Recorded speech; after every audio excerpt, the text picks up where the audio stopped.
আলাইকুম প্রিয় দর্শক।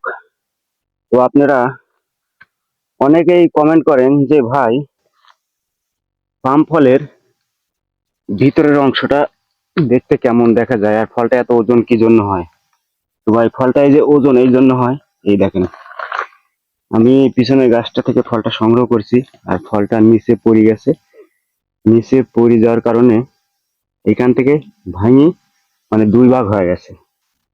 তো এই ফলগুলা যে ভাঙে, আপনারা হয়তো বলতে পারেন যে ভাই, এই ফলগুলা যে ভাঙে আপনারা হয়তো বলতে পারেন যে ভাই, ফলগুলো ভাঙে কিভাবে।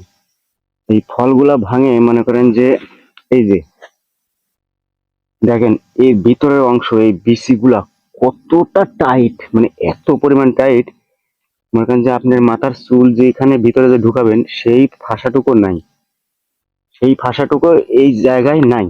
এই কারণে এই ফলগুলা মনে করেন যে যখন অতিরিক্ত টাইট হয়ে যায়, টাইট হওয়ার কারণে মনে করেন যে যখন মানে বুটাটা যখন আর বাড়তে পারে না, তখন এই ফলটা মনে করেন যে মাটিতে পড়ার সাথে সাথে মনে করেন যে এখান থেকে ভেঙে যায়। মাঝে মধ্যে কিছু কিছু ফল সবসময় ভাঙে না, হঠাৎ দু একটা আর কি, যেগুলো অতিরিক্ত টাইট হয় সেগুলা।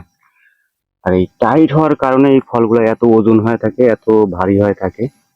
আমরা যে বলে থাকি, আমরা যে আপনাদের ভিডিওর মাধ্যমে বলি যে ভাই, একটা ফল 80 কেজি, 90 কেজি, 100 কেজি ওজন হয়।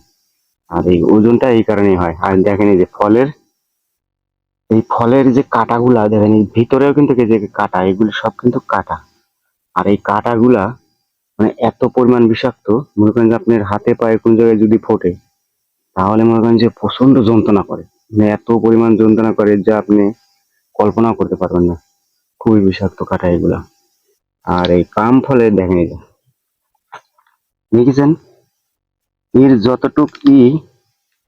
ততটুকু খালি মনে করেন যে ভিতরে খালি বিসি আর বিসি। আর এই এত মনে করেন যে বিসি আর এত টাইট হওয়ার কারণে মনে করেন যে এত তেল হয়ে থাকে। আর দেখেন, তো প্রিয় দর্শক, আশা করি আমার কথাটা আপনারা বুঝতে পারছেন। তো এই তো পাম ফলের ভিতরের অংশ দেখতে এরকম। কার কি মতামত অবশ্যই আপনারা কমেন্টে জানাবেন। সবাই ভালো থাকবেন।